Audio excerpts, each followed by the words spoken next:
Assalamualaikum warahmatullahi wabarakatuh. Hello everyone. How's life?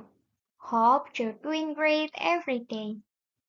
As you know before, I'm Lulu Septian Azahra. Now, I wanna tell you about dinamika evolusi sebuah pandangan mendalam tentang pengembangan media visual pembelajaran. Kira-kira apa aja ya yang bakal kita bahas? Let's check it out.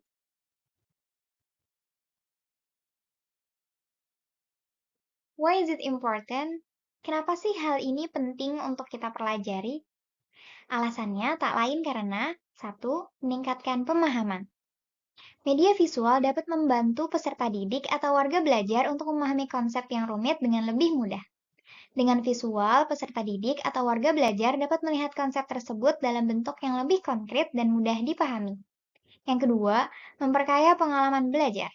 Media visual dapat membuat materi pembelajaran menjadi lebih menarik dan interaktif.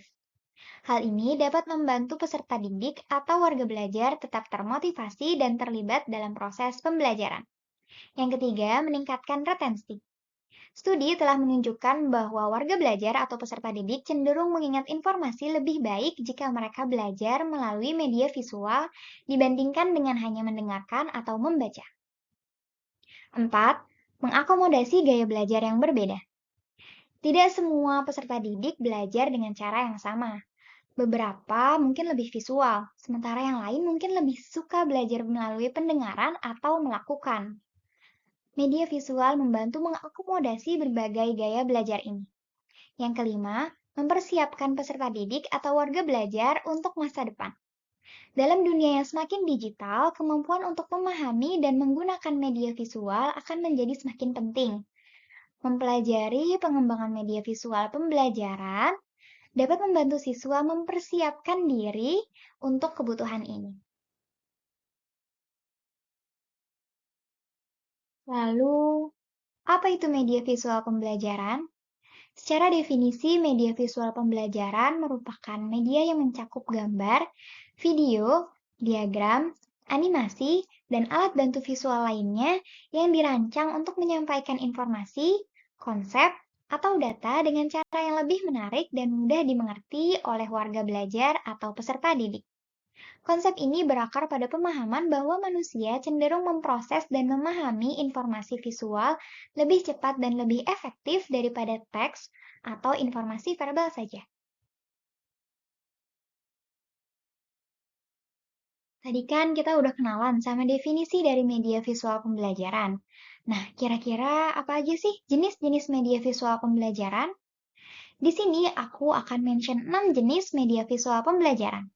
Yang pertama ada video edukasi. Video edukasi adalah salah satu bentuk media visual digital yang paling umum, yang menawarkan penjelasan langkah-langkah, demonstrasi, ceramah, atau tutorial tentang berbagai topik. Video ini bisa sangat efektif untuk menyajikan informasi kompleks secara lebih mudah dipahami. Yang kedua ada animasi dan simulasi. Animasi memberikan visualisasi konsep atau proses yang mungkin sulit digambarkan dengan kata-kata saja. Sementara simulasi interaktif memungkinkan warga belajar atau peserta didik untuk bereksperimen dengan pengaturan virtual, memahami prinsip-prinsip melalui praktik, dan melihat dampak dari berbagai keputusan atau tindakan. Yang ketiga ada infografik.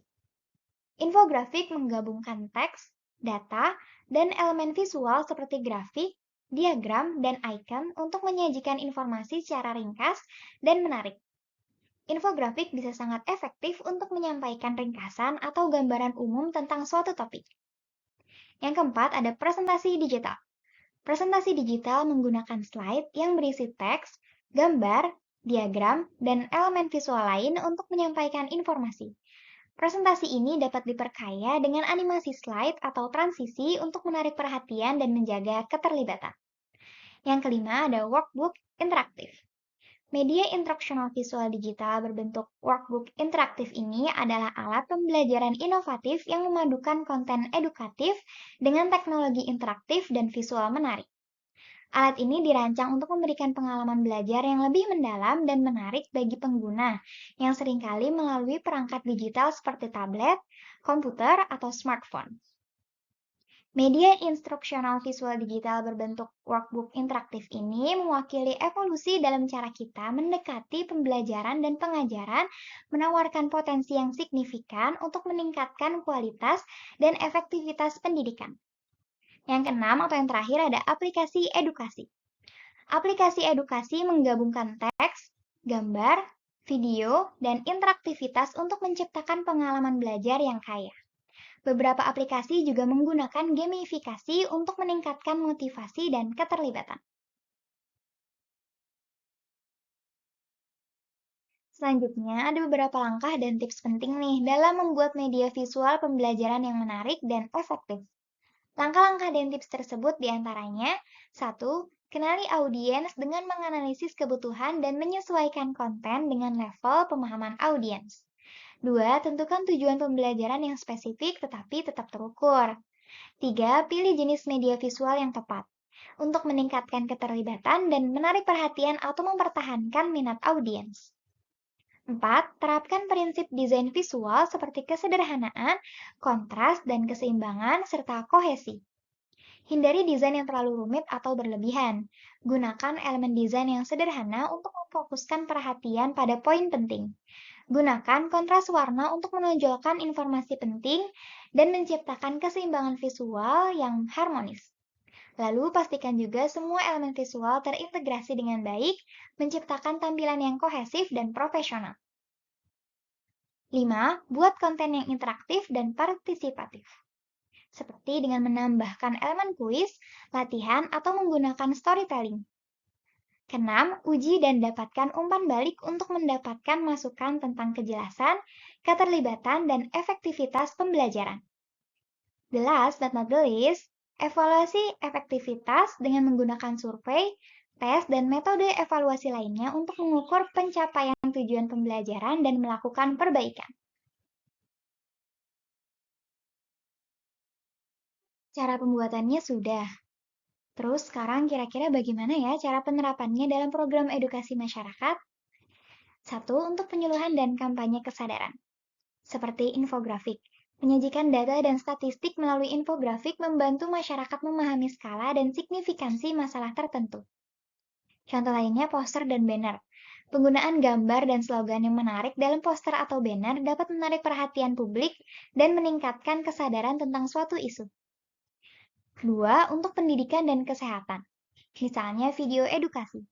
Video dapat digunakan untuk menunjukkan praktik kesehatan yang baik, seperti cara mencuci tangan yang benar, dengan cara yang menghibur dan informatif. Contoh lainnya ada animasi. Penjelasan tentang proses biologis atau penyebaran penyakit bisa lebih mudah dipahami melalui animasi. Ketiga, untuk pelatihan dan workshop, seperti presentasi visual. Slide presentasi dengan dukungan visual kuat dapat membuat sesi pelatihan lebih interaktif dan meningkatkan retensi informasi. Contoh lainnya ada demo langsung atau video. Demonstrasi teknik atau keterampilan tertentu melalui video atau secara langsung dengan dukungan visual membantu peserta didik untuk memahami dan mengingat langkah-langkah yang diperlukan. Yang keempat, untuk pemberdayaan masyarakat. Misalnya cerita visual, menceritakan kisah nyata tentang individu atau komunitas yang berhasil mengatasi tantangan dapat menginspirasi dan memotivasi masyarakat lainnya. Contoh lainnya yaitu media sosial. Penggunaan media sosial untuk menyebarkan pesan visual edukatif memungkinkan jangkauan yang lebih luas dan interaksi dengan masyarakat. Kelima, untuk edukasi lingkungan, misalnya peta dan diagram. Visualisasi data tentang perubahan lingkungan seperti pemanasan global atau deforestasi melalui peta dan diagram dapat meningkatkan pemahaman tentang dampak tindakan manusia terhadap planet. Contoh lainnya yaitu virtual reality atau VR.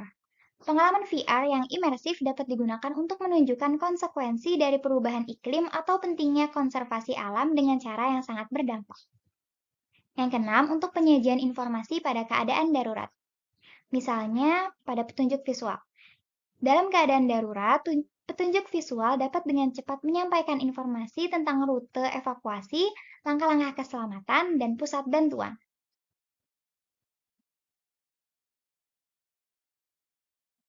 Dari penjabaran materi tersebut dapat disimpulkan bahwa media visual merupakan salah satu media pembelajaran yang lebih realistis dan dapat dirasakan oleh indera penglihatan.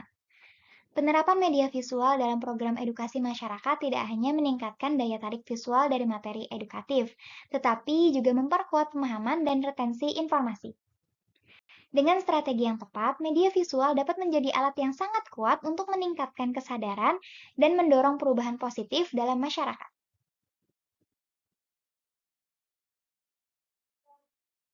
That's all from me. I do apologize if I made some mistakes. Thank you for watching. Wassalamualaikum warahmatullahi wabarakatuh. See ya.